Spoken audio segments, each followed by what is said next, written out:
Do you want to know what narcissists fear the most? You know, those things that they never want you to find out. I'm going to be sharing all of them right here with you in this video right now, coming up.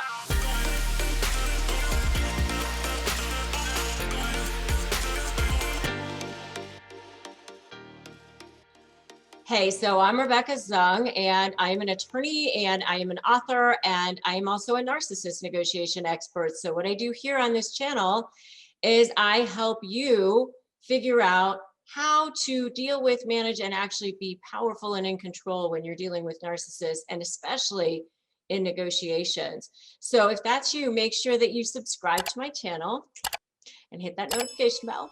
And that way you'll get notified when I upload new videos. Okay, so let's talk about what narcissists fear the most. There are certain things that they never, ever, ever want you to find out. Okay, and so let's talk about that. So, because here's the thing, narcissists, there's a side to them that's like they never want you to know. Do you remember the song The Stranger by Billy Joel? Like, we all have a face that we hide away forever, and we take them out and show ourselves when everyone has gone. That's kind of how they are. I mean, we all sort of have that piece of ourselves, but they really do live like a secret life. They have this deep-seated feeling inside of unworthiness. And yeah, so we all struggle with worthiness at times in our lives, but that's like a way of being for them. It's how they are in the world. And so they're like scared little children inside, and they live in a world of survival and scarcity. And if you have, then I can't have. And that's, you know, I guess something happened to them in their childhood, and it caused them to think that the world is a scary place. And so they are actually really, really fearful.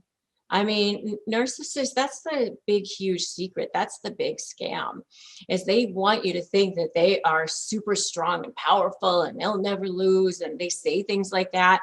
But they say that because they want you to believe it. They're trying to convince you that that's how things go, because they're so scared that it's not going to go their way. And so the first thing that they fear the most is losing control. They want to have control over everything in their lives, every piece of everything they can, every person that they can. I mean, they're trying to suck supply out of every person and every situation that they're in, but they want to have control over it so that they will be able to do that. So definitely their first biggest fear is just losing control in any situation.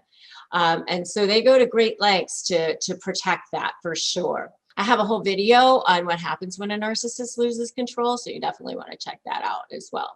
Okay, so now let's go back. The second thing that narcissists fear the most is rejection. They don't want to be rejected. They don't want to be abandoned.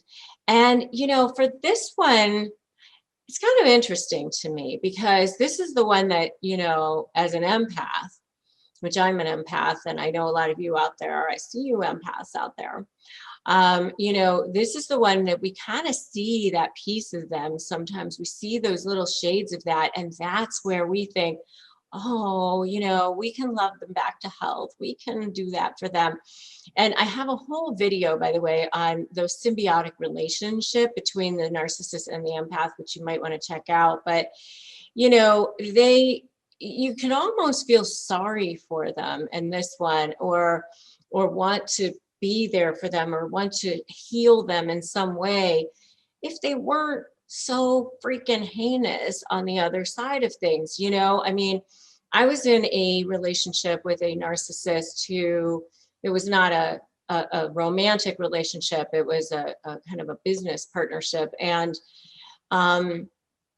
you know, one of the things that I was just always so marveling about was, like, why would this person think that I would want to stay in a relationship of any kind when they were so horrible. But it's almost like they don't even see that sometimes. I don't know, or they think that they're pulling the wool over you by like their future faking and their love bombing and their hoovering and all of that, that they're going to be able to like get you to not see it and just stay with them. I don't know, but it's like so crazy how they can like they devalue you and debase you and diminish you in so many ways, and then turn around and think that you and be afraid that you're going to leave them. But they're afraid of rejection. It's a very, very ironic kind of situation for them, because they are desperately afraid that you're going to reject them or abandon them, but yet on the other hand they treat you so poorly. And so it's really kind of toxic and messed up, but you can't fix it. Empaths, you can't do that. So don't even try to do that. Find other people in the world who don't have those issues. Okay, telling you right now. All right, so next one. The next thing that they fear is losing, like anything, like being perceived as the loser, being perceived as the person who didn't, like, even with like the most mundane of things, they withhold information that might help you, or they withhold even the smallest things because they want to look better than you in some way.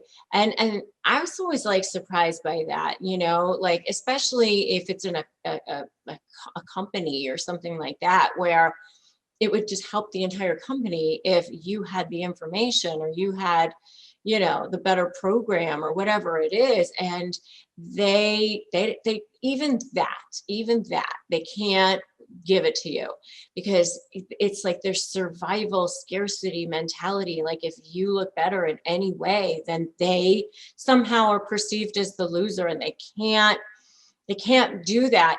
And they really see the world in like very black and white, you know. It's like winners and losers, or people who got it, or people who didn't, and you know, so, and who's for them and who's against them too, by the way. So, you know, it's a very difficult way to be in the world for them, for sure. And the next thing that they fear is being held accountable or being held responsible for anything that they didn't do or should have done. If you try to hold them accountable, if you try to hold them responsible, they will deny and deflect, and it'll be somebody else's problems. Deny, deflect, and project. That's basically what I say is like, those are the things that they do. If you try to hold them responsible for anything, they definitely don't want that. And if you, by the way, are so ready to out them, I want you to write, let's do this in the comments below. Just write, let's do this. Because we are ready to do this, right? That's what I'm teaching you right here in this channel. So, and the last thing that is their biggest fear is being exposed. Being exposed, especially to people they respect. And that's how I teach you how to ethically manipulate the manipulator, by creating leverage that is going to ultimately potentially threaten a source of narcissistic supply that's going to mean more to them to keep than the supply that they get from jerking you around. And so here's what I want you to do. I want you to start thinking about defeating them by being unpredictable. You know what that looks like? You being strong, you being on the offensive, you being the one that says, you know what, I'm going to get what I'm entitled to in this situation. That will totally throw them off their game. Totally. If you try to threaten to expose them by using that leverage, by creating that leverage, which, by the way, grab my free Crush My Negotiation prep worksheet at winmynegotiation.com. That'll help you get started with that. It's a free ebook. And learn how to outsmart them. I have a whole video on outsmarting narcissists, which you definitely might want to check out. The other thing you can do is join my free private Facebook group at Narcissist Negotiators with Rebecca Zung. There's like lots of people in there that are helping each other learn how to outsmart narcissists, and that can be you too. So if you like this video, give it a like, give it a share, drop me that comment, tell me let's do this, because we're going to do this. And if you haven't subscribed to my channel, now's a great time to do that. Subscribe and hit that notification bell. I'm Rebecca Zung. Remember, today is a great day to start negotiating your best life, and I will see you in the next video.